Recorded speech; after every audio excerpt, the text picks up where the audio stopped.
Bienvenue sur votre chaîne, Flamme de l'Évangile.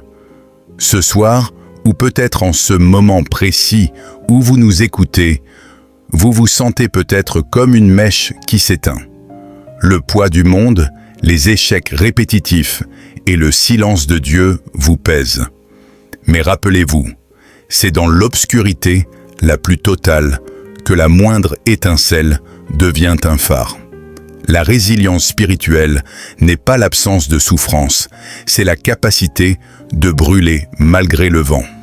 Regardez l'histoire de Job, de Joseph ou de Paul. Ils n'ont pas été épargnés par la tempête. Ils ont été forgés par elle. Aujourd'hui, nous allons attiser cette flamme en vous.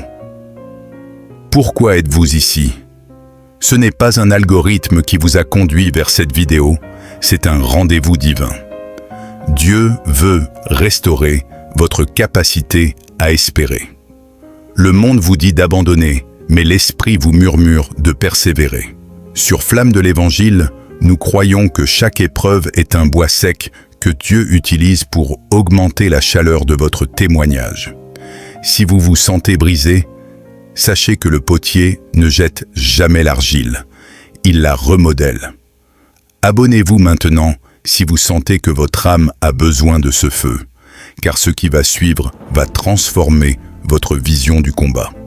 Restez connectés, car la lumière chasse toujours les ténèbres et votre saison de clarté commence ici. Le combat que vous menez n'est pas contre la chair et le sang. Vos blocages financiers, vos tensions familiales, cette fatigue inexplicable, ce sont les signes d'une guerre invisible. Pour rester une flamme de l'Évangile ardente, vous devez revêtir l'armure. On ne va pas au front sans protection. La foi est votre bouclier, mais la parole est votre épée. Trop souvent, nous essayons de résoudre des problèmes spirituels avec des solutions humaines. C'est comme essayer d'éteindre un incendie de forêt avec un verre d'eau. La résilience vient de votre ancrage dans les promesses de Dieu.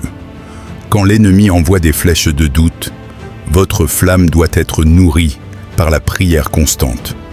La prière n'est pas un dernier recours, c'est votre première ligne de défense. Ici, sur cette chaîne, nous prions pour que chaque abonné devienne un soldat de la lumière. Ne laissez personne éteindre votre zèle. L'ennemi rôde, cherchant qui dévorer, mais il ne peut pas toucher à celui qui est scellé par le feu du Saint-Esprit. Vous êtes un héritier du royaume. Comprenez-vous l'autorité que vous portez? Une seule bougie peut dissiper les ténèbres d'une pièce entière. Imaginez ce qu'une communauté de flammes peut faire dans ce monde. Restez avec nous pour la suite, car nous allons voir comment transformer vos larmes en une onction de puissance. Objectif: explique Pukiza. Problème yo, rive ak koman yo sevinu. Pourquoi Dieu permet-il le désert? C'est la question qui brûle les lèvres de beaucoup. Le désert est le lieu de la révélation. C'est là que Moïse a vu le buisson ardent. C'est là que Jésus a vaincu la tentation. Votre épreuve actuelle est votre désert personnel. Mais voyez-vous, la flamme a besoin d'oxygène pour grandir. Les pressions de la vie sont cet oxygène qui, bien que violent, force votre foi à s'étendre et à prendre plus de place dans votre cœur. La résilience, c'est dire à la montagne « Tu es haute, mais mon Dieu est le créateur de la terre ». Sur Flamme de l'Évangile, nous ne vous prêchons pas un chemin sans épines, mais un Dieu qui marche sur les épines avec vous. Chaque cicatrice que vous portez est la preuve que vous avez survécu. Et si vous avez survécu, c'est que votre mission n'est pas terminée. Il y a une onction spéciale pour ceux qui louent Dieu dans la fosse aux lions. C'est là que le miracle se produit. Votre abonnement à cette chaîne est un pas vers cette maturité. Nous ne voulons pas seulement des spectateurs, nous voulons des témoins transformés. Le feu qui brûle en vous doit devenir contagieux. Dans la prochaine partie, nous conclurons avec les clés de la victoire finale et une prière d'activation pour votre semaine. Nous arrivons au sommet de notre méditation. La finalité de toute flamme est de briller pour éclairer les autres. Votre résilience n'est pas seulement pour votre survie, elle est pour le salut de votre famille, de vos amis, de votre entourage. Quand les gens verront que malgré la tempête, vous restez debout, ils demanderont « Quelle est cette source de chaleur ?» Et vous répondrez « C'est la flamme de l'Évangile. » La victoire est déjà acquise à la croix, mais elle se manifeste dans votre persévérance quotidienne. Ne regardez pas en arrière. Le passé est une cendre froide, mais l'avenir est un brasier d'opportunités divines.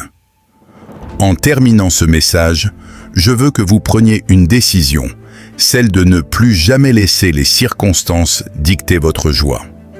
Merci d'avoir suivi ce long périple spirituel avec nous aujourd'hui. Si ce message a touché votre cœur, si vous sentez que cette flamme commence à monter en vous, faites 3 choses. Aimez cette vidéo pour nous aider à propager la parole, partagez-la avec une âme qui se meurt de froid spirituel et surtout, abonnez-vous à Flamme de l'Évangile. Nous sommes une famille de feu. Ensemble, nous allons embraser les nations pour la gloire de Dieu. Que la paix du Seigneur, qui surpasse toute intelligence, garde vos cœurs et vos pensées. Restez enflammés, car le roi arrive bientôt.